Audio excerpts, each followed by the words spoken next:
Meera, a young girl from a modest neighborhood, struggled daily to make ends meet. Her day began like any other, waking up early, rushing to her part-time job, balancing school, and dreaming of a better life. On a rainy evening, exhausted and late, she summoned what she thought was an Uber to get home. The car that pulled up was sleek, black, and immaculate. Meera, drenched and flustered, hurried inside. The driver greeted her with a polite nod, and the interior smelled faintly of leather and expensive perfume. Moments later, she realized she wasn't in a regular Uber. A man in a crisp designer suit sat in the back seat, tall, confident, and radiating authority. His piercing eyes met hers, and Meera froze. "I'm sorry, is this?" she stammered. The man smiled lightly. "Not an Uber, but I can take you where you need to go."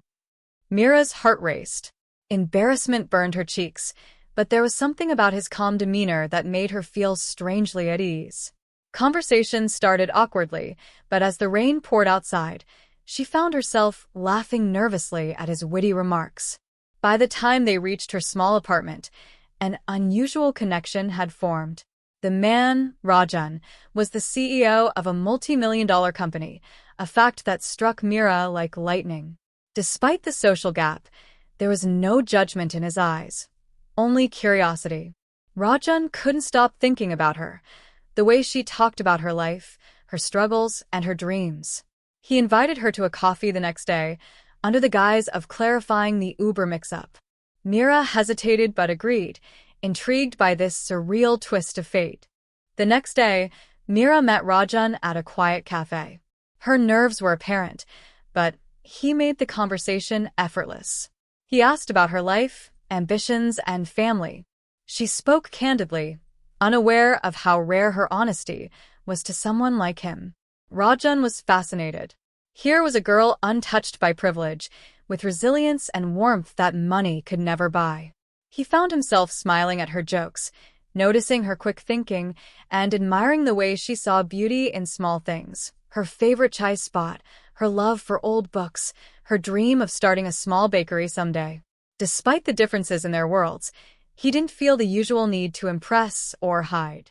He shared snippets of his life too, not the CEO persona everyone saw, but the human behind the empire. He admitted his loneliness, the pressure of expectations, and how rare it was to meet someone genuine. Over weeks, their meetings became regular. Coffee turned into lunch, lunch into dinners. Each encounter revealed more layers of Meera's personality: kindness, intelligence, humor, and an unshakable spirit. Rajan found himself inspired, wanting to protect her dreams and support her growth. Meera, meanwhile, struggled with disbelief. How could someone like Rajan care for her? Yet, she couldn't deny the excitement she felt around him, the way he listened, encouraged, and laughed with her. It wasn't about wealth or status. It was about being seen, truly and completely. Their growing closeness did not go unnoticed. Friends, family, and coworkers questioned their compatibility. Gossip spread. A CEO dating a girl from the slums? Meera faced judgment from her peers, some even warning her about intentions and hidden motives. Rajan faced scrutiny from the corporate world, advisors questioning his focus and judgment. The couple had to navigate misunderstandings, societal expectations, and personal insecurities. Meera worried about being a gold digger in everyone's eyes. Rajan feared she might one day feel trapped by his wealth or overwhelmed by his lifestyle. A turning point came when Meera's father fell ill. She struggled with medical bills, unable to afford proper care. Rajan, seeing her pain, didn't just offer financial help. He sat with her, navigated hospital bureaucracy, and even spent nights comforting her family. Meera realized then that his care was genuine, not performative. They also learned to balance their worlds. Meera tried attending corporate events, feeling out of place but determined to support Rajan. Rajan, in turn, visited her neighborhood, meeting her friends and family, learning about her world. They discovered that love required patience, respect, and humility. The obstacles brought them closer. Their bond strengthened through empathy, trust, and shared laughter amid trials. Each challenge proved that what they had was more than attraction. It was a partnership of hearts, crossing boundaries most thought impossible. Months passed, and their relationship flourished. Meera's dream slowly became tangible. Rajan helped her start a small bakery, providing mentorship and funding while letting her maintain independence. Their love became a symbol of courage, hope, and breaking societal barriers. One evening, under a sky painted with twilight hues, Rajan took Meera back to the place where their story began, the street where she entered his car by mistake.